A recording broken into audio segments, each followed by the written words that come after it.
Hello, welcome to the pilot episode of Why the Artist Bleeds. I'm your host, Venus Bleeds, an artist who is trying to discuss with other artists their systems, their physical, mental, and environmental systems, how they experience mental health, patriarchy, feminism, creativity, and productivity. We are humbled by the beauty of communication and the power sharing voices has on each other.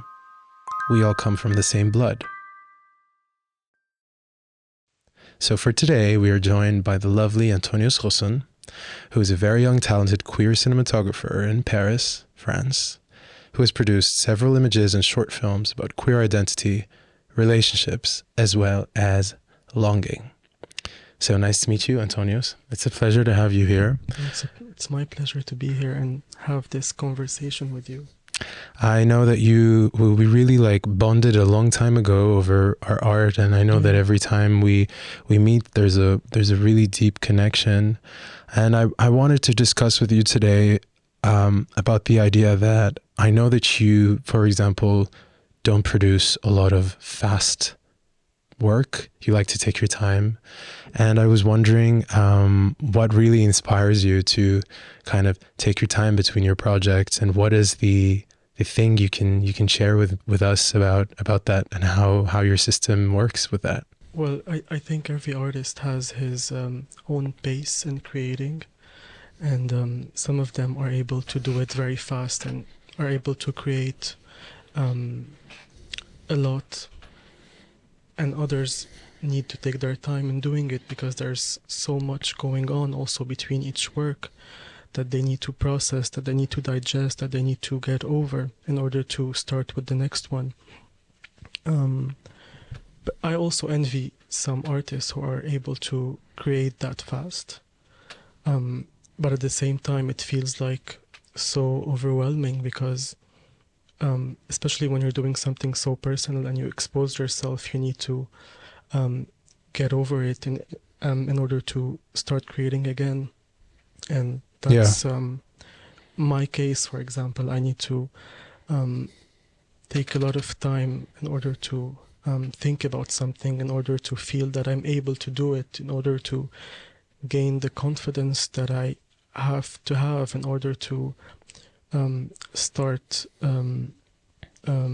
processing it, start writing it, start imagining it, and this also takes a lot of confidence, and it's so hard to have confidence in yourself and in others in order to start creating.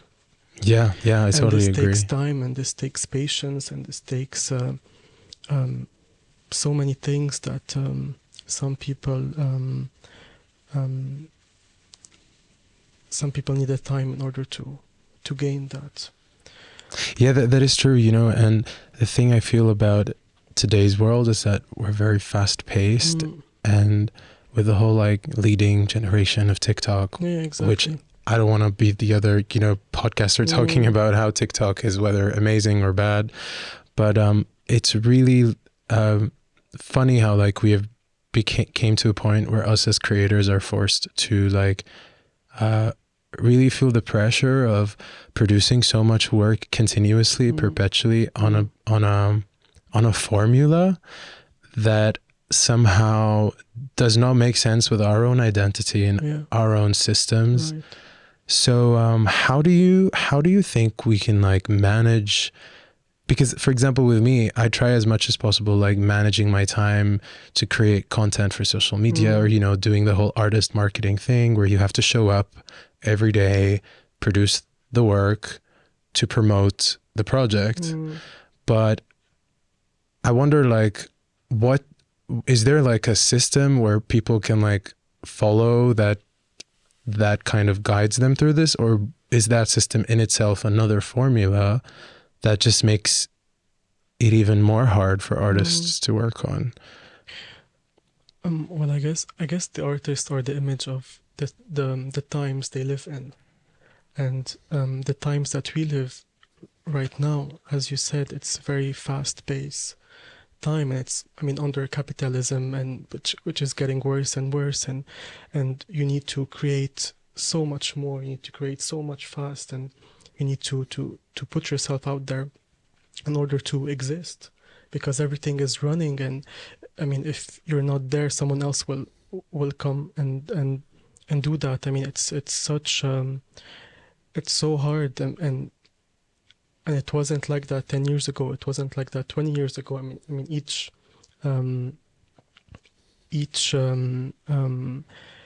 era, there are Different like different challenges. challenges, Yeah. different levels of creating. And some people decide to live in a parallel universe and create their own time. And it's so hard, because you feel that you are not that you're not creating for the world of Yeah. today. You're not being there as you think you should be.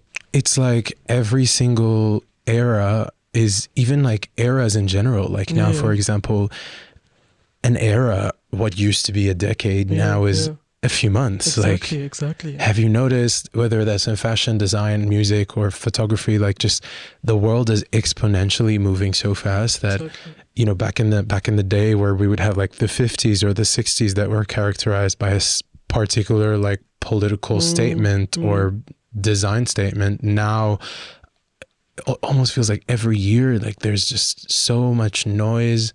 So I get that. And it's hard for example, me as a musician and as a shapeshifter too, to kind of like move through these challenges so fast, because like the minute I, let's say, go through an experience and I want to document a song about it, or I want to make this film as you do, you know, I know like it takes, especially cinematographers. I mean, I went to film school, so I know how hard it is to make a film and how much you have to like work, plan, schedule, and you know, work towards a goal. And then you do the project, you write the project, and then suddenly you realize, oh, it's kind of outdated, because all the art direction storyboard that you made has been like shifted into like whether new inspo or a different way of being, because you saw this like TikTok that kind of like shook you over.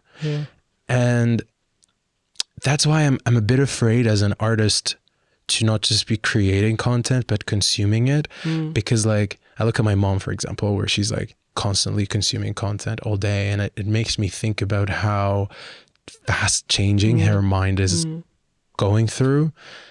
And sometimes I like speak to her and I try to understand like what her identity is, and I realize that it's just constantly changing because of how much content she's consuming.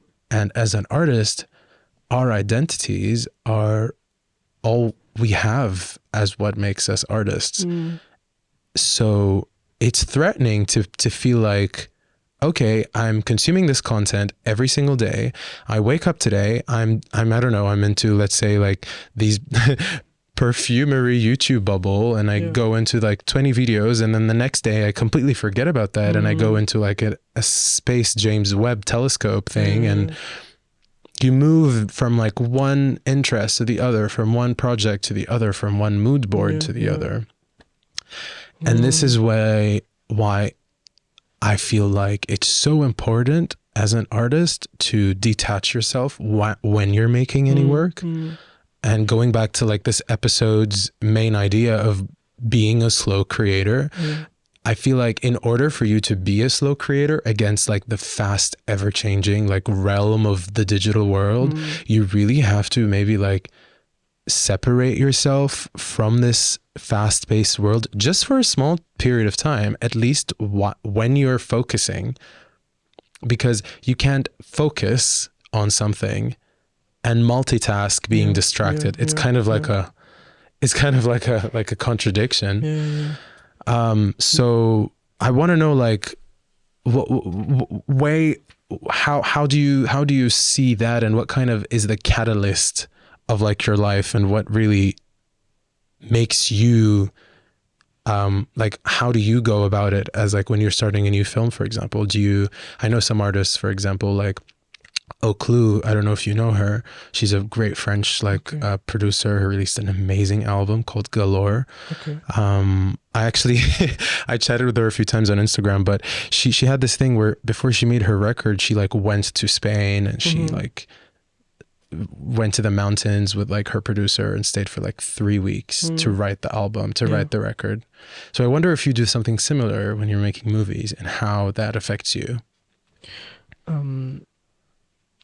Well, first, I'm very bad at multitasking, so I need to, whenever I have an idea for a film, I need to have the idea, write it, direct it, and to be able to start something else, I need to be done completely with it in order to start thinking about something else.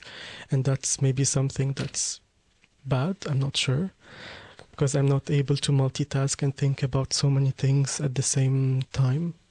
I don't know about you. I mean, do you, can you multitask? Can you work on many things at the same time? And here's the thing though, like I feel like we all can multitask, but it's only how much quality and authenticity are you putting when you're making a song and then you get up to eat and watch the TikTok. Because for me, like when I'm making my songs, I'm very easily distracted, and sometimes it's good, you know, let's go out for a cigarette, let's smoke a joint or whatever. But when you're in a flow, or what at least I like to call a flow, which is a kind of like experience where you go through like this rush of like time is passing, you don't really know what time it is, but you're working for like 3, 4, 5, 6 hours on something. You can't have that flow in a project if you're multitasking. I don't know. Have you ever had that flow before? Not really. I mean, only when I had to have it, because I mean, it's also a luxury to be able to take your time when you create. That is true. It's a luxury not everyone has. Time is a luxury. That's true. It is, especially nowadays. And so yeah, I only had it when I had to, but not when I wanted to. And I feel that the world is changing so fast, and that sometimes gets overwhelming whenever you create, because you feel that everything is evolving and changing, as you said, so fast, and you feel that sometimes your ideas are outdated because you took so many time in order to do it. You feel that it's from the past. And especially in Lebanon, the past 3 years, the country changed so much. And when I had the first idea of my short film that I did recently, it was in 2019. And looking at it now, the film evolved with time because of the country's changes, and I had to transform the film a bit in order to look like what's happening in the country at the moment.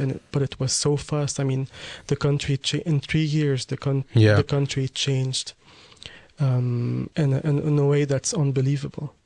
So that was a lot of anxiety, a lot of it was so hard dealing with all these changes while creating something. For anyone who's listening, we're referencing the biggest explosion in history, actually, in Beirut.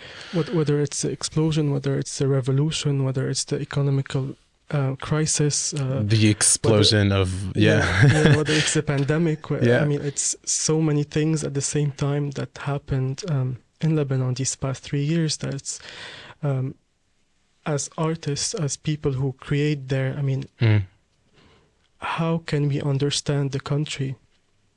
How can we create in a country that's there's this metamorphosis of it each month? Right. I mean, how can you deal with it emotionally, and then how can you put those emotions in a creation? It's tiring so and it's exhausting too. And I think that's why the reason I came to Paris is because I felt like everything, I mean, I'm very inspired by volcanoes in my work, and I really appreciate the idea of metamorphosis and like explosions. And I don't know if I can say that, because now it's a sensitive like joke, but kind of just like the expulsion of like rage and just opinions. And I think that's what happened in our country. But it also reaches a point where it gets too dark and too red and too volcanic, because all you have left is this anger. And I remember, like, I told my mom, I was like, I'm gonna leave for 2 months. I'm gonna lock myself in a room and I'll be back in 2 months and I'll let you know what's gonna happen. And I did that. After 2 months, I told her I'm going to France.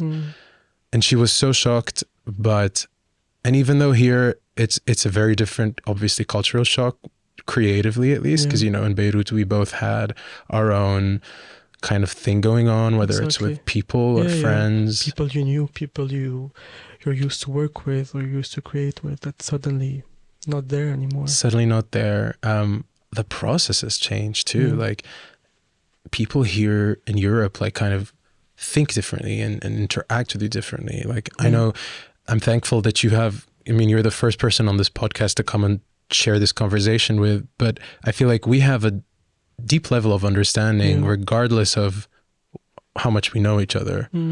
But of course, like, as much as incredibly beautiful like Europeans are and how cultural capital they have, for immigrants, it just is such a shock, and people expect you to not have that shock. And as artists in this world, above all that shock and the PTSD of even the explosion itself, you're expected to perform, create, put out stuff all the time.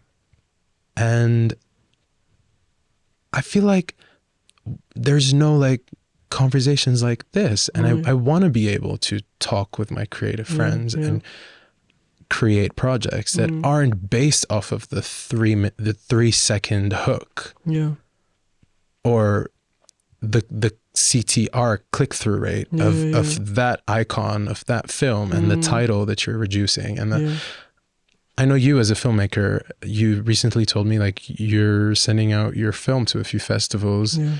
I know some festivals, and in the industry, like there's some independent indie scene where you can still explore, you know, as they say, like non-Oscar formulaic films, whether it's about the war or the explosion. But how has that been for you? Like, I know you've recently written a short film and you're now in the process of promoting it. How has that been for you? Well, this film took a lot of me, and I'm trying to overcome it at the moment. So I'm taking a bit of distance with it, because it has been with me for almost 2.5 years, working on it and thinking of it and actually doing it. So I don't know for you, but whenever you have a work out, how do you react to it? And I mean, do you... Because I need some distance from it. I need not to see it. I need to forget it for a while in order to watch it again with a new eye, with a new perspective. So yeah, that's what I am at the moment. Like, a friend of mine is helping me distribute it in festivals and sending it, and I'm like, you do it all. I'm not gonna interfere, because I really can't think of it anymore. I'm drained, and I lost so much of myself doing it. So I think, as all artists, maybe, I don't know for you, but you lose a lot of yourself when creating. That's what makes a good creator, I guess, is kind of putting yourself through the work. And maybe that's bleeding also. I mean, you feel that there's something coming out, and you bleed, but then this wound gets healed again, and that's when you create again. Whenever this wound is healed. And us as creators and artists, it's a responsibility. I mean, my slogan is, I told you before, like, everybody hurts, but nobody wants to bleed. And I feel like as creatives or artists, it's our responsibility to bleed, to showcase what it feels like to be in pain. And the reason even for this podcast happening is to just talk about it. And I personally don't want to be remembered as the artist as much as the art. I want to be the art of my own art. Right. And this separation is I feel like a form of ego a lot of artists like follow, because they think that acquiring the status symbol of what an artist is essentially like opens a door for them of like enabling them to start tackling the world in different ways, or you know, making projects in a separate manner. But actually I think it's the opposite. I feel like the more you kind of void yourself of these like mannerisms of what a real good artist, an organized, productive, good artist is, and what platforms they use, and what softwares they use, and what VSTs they use, and what cameras they use. Like when you void yourself of all of that, and you start focusing on, okay, why am I making this? Where is my art? Where does it come from? Is it from my grandmother's backyard? Is it from when you go into that? I mean, I remember I had like this amazing conversation with my grandma like this summer, and I realized that most of my seeking in my work comes from how my family dealt with the war, and how they also dealt with femininity as a concept.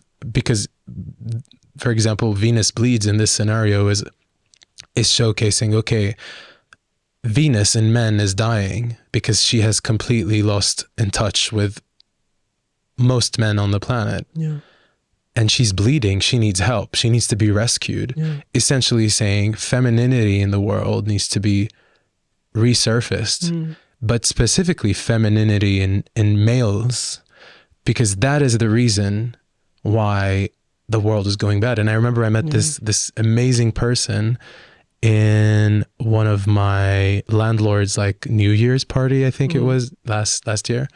And he told me something so funny, which really stuck with me to this day. And he said, Venus is the new Jesus. And I was like, oh, okay. Are you like complimenting me now or whatever? And I'm like, and he's like, no, I actually mean it. And I was intrigued, like, what do you mean? Is this like another spiritual awakening? Another, you know, person who's into astrology is telling me? But apparently he started discussing how people actually need a savior to kind of like rescue them from their masculinity. And I'm like, why are you considering masculinity as such a pain? And he told me, actually, the reason why the entire world is so effed up and fucking absolutely banal is because people have lost in touch with Venus. And he said, if only men could get in touch with their femininity and balance it out with their so-called masculinity, whatever that they define it as, then the world would be a better place. And that made so much sense to me. And I think like, essentially, that is my story. I'm like, oh, and it's crazy how it all clicked, because I didn't even think of that before. But somehow, like, genetically, as artists, we are given a path and we follow it. And then you realize through the path, you realize, oh, this is why I'm walking here. I don't know why I've been walking here. The only thing I know is I know what I feel, and I'm just following it. And when you follow that, you end up in this place and temple that has somehow been already built for you. So then you can either choose to burn it, choose to live in it, choose to walk around it and build some flowers. But essentially, you don't need to know who you are to be who you are. The only thing you need to know is that you need to just know how you feel and follow that, and follow really what your heart speaks to you. And I'm not saying this in a juvenile manner, like if you feel to explode and be rageful and angry and a fucking narcissist, that's not how you feel. That's more like how you think. But yeah, like if we all just stuck to stop outsourcing our clarity, we can actually understand where this inspiration comes from and why we are creators and how we can create slowly and really become the artist that we are to be, because all those TikToks, oh, they won't make you a better artist. Yeah. All those algorithms that you're studying so closely, how to get new followers, how to get new streams. Sure, they can help. Marketing is great. I mean, I work in a marketing firm right now. I'm a creative director and marketer for one of the biggest companies in music technology here in France. But still, like, you go through all of that and you're like, but I still don't feel myself. You only feel yourself, I think, for me, is in my grandma's backyard. Yeah. But also, I mean, living on the side of it all, what does it mean also? I mean, how can you survive? How can you survive not following the path that the world is in? How do you survive as an artist? If you decide to exclude yourself from it all and decide to do it on your own, in your own way, this is also a question I ask myself. How can I survive if I don't follow the trend? Survive financially, you mean? Or financially, or even, right. I mean, exposure-wise, I mean, what do you do? That's a very, very valid and great question that we all think about. And for me, I think survival only comes when you worry about it. Because when you're actually, in the actual experience of surviving, you're not really like worrying about it. Like, for example, we kind of survived in a way, the explosion, and the way our bodies and minds reacted was so unthinkable. Like, for me, I just didn't even make the decision. It just happened. Like, my body just said, go do this. And I feel like for some reason, we're just so scared to take a risk and do something that we actually want to kind of seek with our heart and soul and body. Because we're always so afraid of, oh, but what if I lose everything and I don't survive? But the thing is like, you never know what that feels like. Until then, you can worry about it. But what's better? You sitting here and thinking, oh no, what am I going to do? Am I going to survive for like 65 years of your life, or actually risk failing once? And even if you don't survive, even if you end up like eating tuna cans for 3 months, which by the way, I had a friend, I think he's coming on this podcast in a few weeks. He's called Khansa, who used to literally tell me that he dropped out of college and he, for many months, was fucking eating tuna out of cans. And now he's one of the most successful queer local artists in our country. And I ask him, like, how did you do that? And he always tells me, like, well, I had nothing to lose. And I'm like, what do you mean you have nothing to lose? You have a degree that you lost. You have like family. You were also queer. So you were kind of kicked out in a way from society, not just your home. And he said, yeah, well, it's better living like this than having to bear with the guilt of not being myself for the next 40 years of my life.